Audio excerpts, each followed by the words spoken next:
আসসালামু আলাইকুম। আজকে আলোচনা করব নাম্বার নিয়ে। নাম্বার কাকে বলে? নাম্বার বলতে সাধারণত অর্থে সংখ্যাকে বোঝায়। কাকে বোঝায়?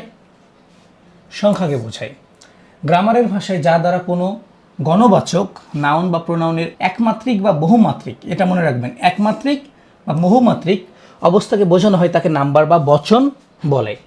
এখন টাইপ অফ নাম্বার। নাম্বার হচ্ছে সাধারণত দুই প্রকার। কত প্রকার? দুই প্রকার। নাম্বার হচ্ছে দুই প্রকার। একটা হচ্ছে সিঙ্গুলার নাম্বার, একটা হচ্ছে প্লুরাল নাম্বার। একটা সিঙ্গুলার এবং প্লুরাল। ওকে, এখন আমরা এই সিঙ্গুলার এবং প্লুরাল নাম্বারের বিস্তারিত জানার চেষ্টা করবো যে অ্যাকচুয়ালি কোনটা সিঙ্গুলার এবং কোনটা প্লুরাল। সো সিঙ্গুলার নাম্বার যা দ্বারা কোনো গণবাচক নাউন বা প্রোনাউনের একক, ভালো করে একটু মনে রাখবেন, একক। একক মানে হচ্ছে একটি মাত্রাকে বোঝায়, তাকে সিঙ্গুলার নাম্বার বা একবচন বলে। যা দ্বারা একটি বোঝাবে, ধরুন এটা একটা পেন, এটা কি একটি পেন না? এটা হচ্ছে একটি পেন, এর মানে হচ্ছে সিঙ্গুলার। আর যদি এখানে 5টি পেন থাকে বা 2টি পেন থাকে তাহলে এটা হবে plural. So singular number example বলছি বুক। বুক মানে কি? একটি বই বোঝাচ্ছে। ব্রাদার মানে ভাই, একজন। কাউ মানে গরু, একটি গরু। ট্রি গাছ, এক্সেট্রা। আবার আসছে প্লুরাল নাম্বার যা দ্বারা কোনো গণবাচক নাউন বা প্রোনাউনের বহুমাত্রিক অবস্থাকে বোঝানো হয়। কি মাত্রিক? বহুমাত্রিক। মানে একের অধিক যেটা বোঝাবে সেটা হচ্ছে বহুমাত্রিক অবস্থাকে বোঝায়, তাকে প্লুরাল নাম্বার বা বহুবচন বলে। এক্সাম্পল বলছে বুকস। এই যে এস যুক্ত হয়েছে, আমরা আগে দেখেছি কি শুধু বুক। বুক মানে বই, আর বুকস মানে বই সংগ্রহ, মানে অনেকগুলো বই বোঝাচ্ছে। ব্রাদার্স, এই যে এস যুক্ত হয়েছে কি, ব্রাদার্স মানে ভাই, ভাইরা। কাউস মানে কি? গরু, গরু, অনেকগুলো গরু থাকলে কাউস বোঝাচ্ছে। ট্রিস মানে গাছপালা, etcetera. So I think singular number আর প্লুরাল নাম্বার সম্পর্কে আপনারা বিস্তারিতভাবে বুঝতে পেরেছেন। এখন এই নাম্বার সম্পর্কে আরও অনেক ক্লাস আছে, আমরা দেখব সিঙ্গুলার নাম্বারকে প্লুরাল নাম্বারে কিভাবে পরিবর্তন করব। সিঙ্গুলার নাম্বারকে প্লুরাল নাম্বারে পরিবর্তন করার নিয়ম, রুলস। 1 নম্বর রুলস হচ্ছে সাধারণত সিঙ্গুলারের শেষে এস যোগ করে প্লুরাল করা যায়। মানে ধরেন বুক আছে, বুক থেকে এস যোগ করে বুকস, প্লুরাল হয়ে গেল। এক্সাম্পল থেকে কাউ, কাউ থেকে কি হলো? কাউস, এস যোগ করে।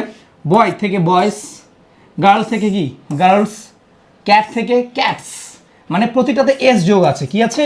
এস যোগ আছে। কি? House, houses. Hand, hands. Eye, eyes. Tiger, tigers. Desk, ডেস্কস।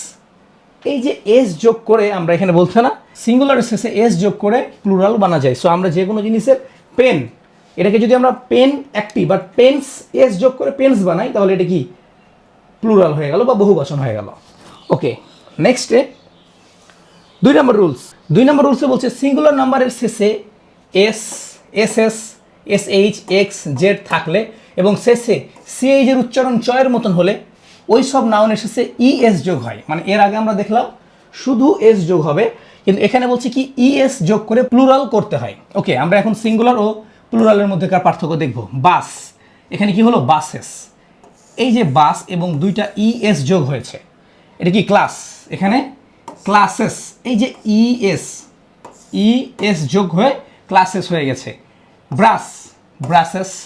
বাস, buses. Box, boxes. Branch, branches. অর্থাৎ যতগুলো থাকবে লাস্টে ইএস যোগ করে আমরা এটাকে প্লুরাল বানাতে পারবো। তবে এখানে কিছু ব্যতিক্রম রয়েছে, ব্যতিক্রমটা আমরা একটু দেখব। ব্যতিক্রমটা কি? সিঙ্গুলার নাউনের শেষে সিএইচ এর উচ্চারণ চর মতো না হলে, ক এর মতো হলে ইএস যোগ না হয়ে শুধু এস যোগ হবে। মানে সিএইচ এর উচ্চারণ যদি চ না হয়ে ক হয় সেক্ষেত্রে কি ইএস হবে না, শুধু এস হবে। দেখে নিন, স্টোম্যাচ, স্টোম্যাচ থেকে স্টোম্যাচেস। এই যে শুধুমাত্র এস যোগ হয়েছে, শুধুমাত্র এস যোগ হয়েছে। এটা কি? প্যাট্রিয়েজ, এটা কি? প্যাট্রিয়েচেস। মোনার্চ, মোনার্চেস। কয়েকটি শব্দ নিজে থেকে একটু দেখে নিতে হবে। সো বন্ধুরা, এই ছিল আজকের নাম্বারের ক্লাস। আশা করি নাম্বার নিয়ে আপনার মনে আর কোনো প্রশ্ন নাই। অনেক সিম্পল, অনেক সিম্পল। জাস্ট ইজি ওয়েতে শেখার ট্রাই করবেন, সিম্পলভাবে গ্রহণ করবেন, তাহলে আপনার কাছে এটা ক্লিয়ার হয়ে যাবে।